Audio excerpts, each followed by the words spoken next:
미국 대선 결과가 계속해서 뉴욕 증시에 영향을 주고 있습니다. 뉴욕 증시 안에서는 그래도 희비가 좀 엇갈리는 모습들 이날 나타났는데요. 어떤 모습들이었는지 잠시 후에 확인해 보도록 하고요. 그리고 간밤 또 중요한 일이 있었죠. 11월 FOMC가 막을 내렸는데 기준금리 0.25%포인트 또 한 번 인하가 됐습니다. 네, 일단 미국의 경제는 견조하다라는 스탠스 아래서 이뤄진 이번에 미국의 경제 금리 인하 만장일치로 진행이 됐다라고 하는데 이후 기자회견을 통해서 파월 의장은 또 여러 발언들을 내놓았습니다. 현장의 분위기 바로 생생하게 영상으로 만나보시죠. My colleagues and I remain squarely focused on achieving our dual mandate goals of maximum employment and stable prices for the benefit of the American people. The economy is strong overall and has made significant progress toward our goals over the past 2 years. The labor market has cooled from its formerly overheated state and remains solid. Inflation has eased substantially from a peak of 7% to 2.1% as of September. We are committed to maintaining our economy's strength by supporting maximum employment and returning inflation to our 2% goal. Today, the FOMC decided to take another step in reducing the degree of policy restraint by lowering our policy interest rate by a 0.25 percentage point.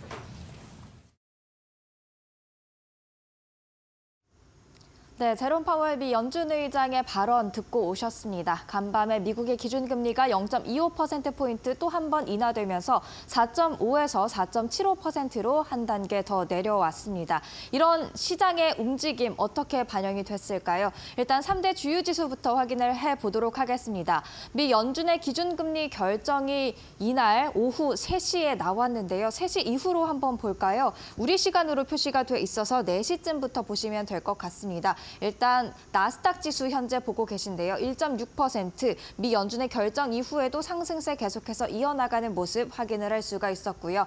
이어서 다우존스 지수도 확인해 보도록 하겠습니다. 보합 마감을 했는데 지금 장 마감이 다가올수록 좀 변동성을 보이는 모습들 조금씩 포착을 할 수가 있었습니다. S&P 500 지수도 이어서 확인을 해볼까요? 0.87%가량 오름세를 보였는데요. 마찬가지로 연준의 결정이 있은 이후에 상승폭을 그래도 다시 좀 키우는 모습들 확인을 할 수가 있었습니다. 다우존스만 좀 힘이 빠졌고 나스닥과 S&P 500 지수 강했다는 것을 알 수가 있는데요. 이 말인즉슨 빅테크가 좀 날아줬다, 많이 올랐다 생각을 해볼 수 있을 것 같습니다. 이날 어떤 이슈들이 있었는지 또 자세하게 살펴보도록 하겠습니다. 빅테크가 달리면서 나스닥과 S&P 500 지수 강세를 보였습니다. 일단 미국의 기준금리 인하 그 자체는 빅테크 외에 다른 기업들에게도 호재로 작용할 수 있는 부분이 분명히 있고요. 그리고 이날 계속해서 미 하원 선거 결과는 개표가 진행이 되고 있습니다. 아직까지 과반을 차지한 정당이 없는데요. 공화당이 209석을 차지하고 있고요. 민주당이 192석을 차지하고 있습니다. 과반인 218석까지 어느 정당이 더 빨리 다가갈지는 계속해서 지켜볼 문제인 것 같습니다. 만약에 하원을 공화당이 또 차지하게 된다면 대통령, 상원, 하원 모두 다 공화당이 휩쓰는 레드 수입이 되게 됩니다. 그럴 경우에는 대통령 당선인이 추진하려는 정책의 가속도가 붙을 수 있기 때문에 급변한 변화들이 나타날 수 있다는 점도 염두에 주시면 좋을 것 같습니다. 그렇다면 이날 시장 분위기도 한번 살펴볼까요? 지금 계속해서 트럼프 트레이드가 주목을 받고 있는데요. 이날은 트럼프 트레이드가 좀 반대로 움직이는 모습들이었습니다. 전날 대통령 당선에 강하게 올랐던 수혜주들이 내리고 또 피해를 봤던 종목들은 오르는 모습들 확인할 수가 있었는데요. 일단 빅테크 대체로 오른 가운데 애플과 메타 제가 네모 박스를 쳐놨습니다. 애플은 중국 의존도가 좀 높기 때문에 전날 좀 하방 압력을 받았는데 이날은 2%대 강세로 돌아왔고요. 메타도 함께 보시죠. 트럼프 전 대통령과 당선인이자 전 대통령과 그리고 메타 플랫폼스의 관계 관계가 좋지는 않았죠. 그래서 전장에서 하락했는데 이날은 3.7%의 강세로 돌아오는 모습들이었습니다. 테슬라 계속해서 잘 나가고 있는 모습이고요. 그리고 트럼프의 대표적인 수혜주로 알려져 있는 금융 섹터 전날에는 정말 강하게 올랐는데 이날은 차익 실현이 나오면서 하방 압력을 받는 모습들 확인을 할 수가 있었습니다. 그리고 또 다른 섹터 볼까요?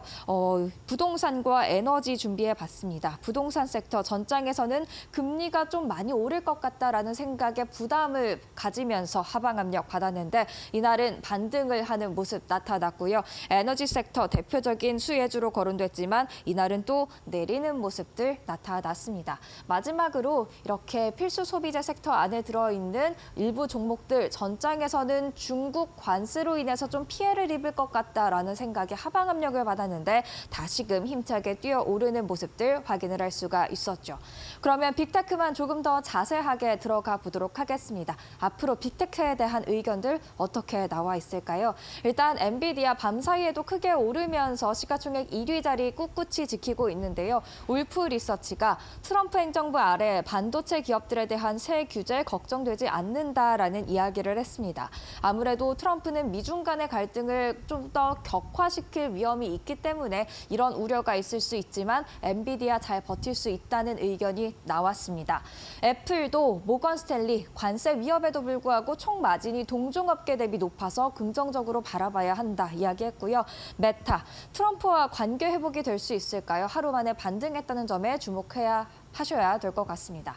이어서 테슬라에 대해서는 긍정적인 의견 계속해서 나오고 있습니다. 뱅크 오브 아메리카가 이 대선 결과가 성장을 지지해 줄 것이라면서 목표 주가 $350로 상향 조정했습니다. 지금 월가에서는 이 네 종목 모두에 대해 매수 의견을 유지하고 있는데요. 종가 확인해보고 가도록 하겠습니다. 엔비디아 밤사이에 2.25% 강세를 보이면서 $148 선의 거래를 마치는 모습이었습니다. 시가총액 1위 자리 계속해서 지키고 있고요.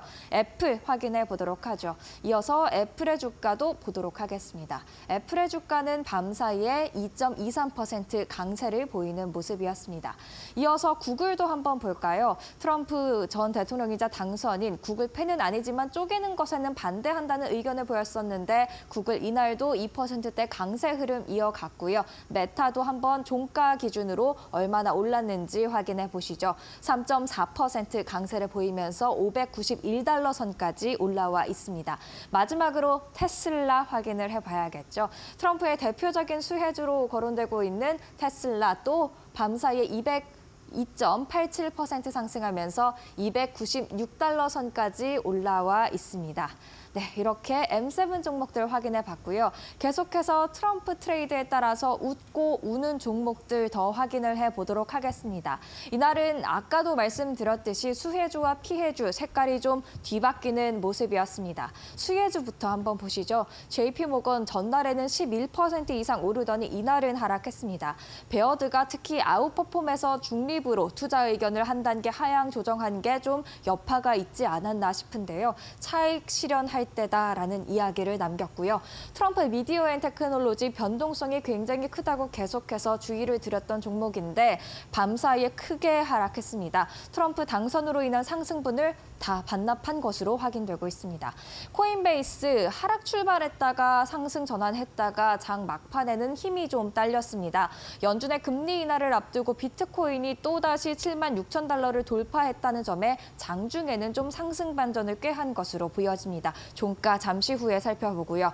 피해주들 대체로 다 올랐습니다. 대선 결과를 소화하면서 급락했던 주택 관련주, 그중에 대장주라고 할 수 있는 홈디포 이후에 반등하는 모습 나왔고요. 달러트리도 비슷합니다. 소매주로서 중국에서 많은 제품들을 수입해 오다 보니까 관세 부담이 분명히 작용을 했을 텐데 이날은 오름세를 보였지만 계속해서 이 관세에 대한 부담은 있다라는 게 월가의 생각인 것 같습니다. 비중 확대에서 동일 비중으로 키뱅크가 투자 의견 하향 조정했고요. 솔라엣지, 태양광 관련주가 되겠죠. 역시나 마찬가지로 IRA 법안이 폐지가 되거나 좀 드라이브가 약해지면 친환경 관련주에도 피해가 있을 수 있는데 뱅크 오브 아메리카는 친환경 정책 드라이브 약화와 관세 위협으로 인해 투자 의견을 중립에서 비중 축소로 한 단계 하향 조정한다라는 이야기를 했습니다. 하지만 일단 전날에 크게 하락했기 때문에 반등하는 움직임이 이날 나타났습니다. 종가 확인해 보시죠. JP 모건 체이스 밤사이에 4% 이상 하락을 했고요. 트럼프 미디어 앤 테크놀로지도 확인을 해보도록 하겠습니다. 밤사이에 두 자릿수 하락률을 기록했는데요. 무려 23% 가까운 급락세가 나왔고요. 장 초반부터 계속해서 급락 흐름 이어가는 모습이었습니다. 코인베이스도 한번 보시죠. 하락 출발했다가 상승 전환하면서 힘이 좀 딸리나 했는데요. 0.5% 소폭의 강세로 마무리하는 모습이었습니다. 계속해서 피해주들 올랐는지도 확인해 봐야겠죠. 홈디포부터 보도록 하겠습니다. 홈디포 2.84% 상승을 했고요. 계속해서 달러트리 한번 확인해 보도록 하죠. 달러트리 1.81% 그리고 마지막 종목까지 확인을 해보도록 하겠습니다. 계속해서 솔라엣지 테크놀로지스는 1.38% 반등 흐름 분명하게 나타내는 모습이었습니다. 이렇게 수혜주와 피해주 간의 흐름이 좀 전장에 비해 엇갈렸다라는 것은 주목해볼 만한 것 같습니다. 그렇다면 트럼프 시대의 위너와 루저 간략하게 또 정리를 해볼까요? 일단 위너, 대형 은행, 빅테크행, 가상자산, 소형주 구분해 볼 수가 있겠고요. 루저는 관세 노출도가 큰 종목 그리고 부동산 부분들은 이렇게 좀 구분해서 체크하실 필요가 있을 것 같습니다. 계속해서 보실까요? 에너지주도 대표적인 수혜주로 거론이 되고 있는데요. 그 안에서도 좀 구분하실 필요는 있을 것 같습니다. 석유주는 대표적인 위너 종목으로 꼽히고 있지만 재생에너지주는 조금 경고성 발언이 많이 나와 있습니다. 그 가운데 퍼스트솔라는 일부 증권사에서는 긍정적으로 보고 있다는 점 체크하시면 좋을 것 같고요. 공화당과 민주당의 지지를 모두 다 받고 있는 건 바로 원자력, 그 중에서도 소형 원자로가 되겠습니다. 관련주 적어놨습니다. 참고해보시면 좋을 것 같습니다.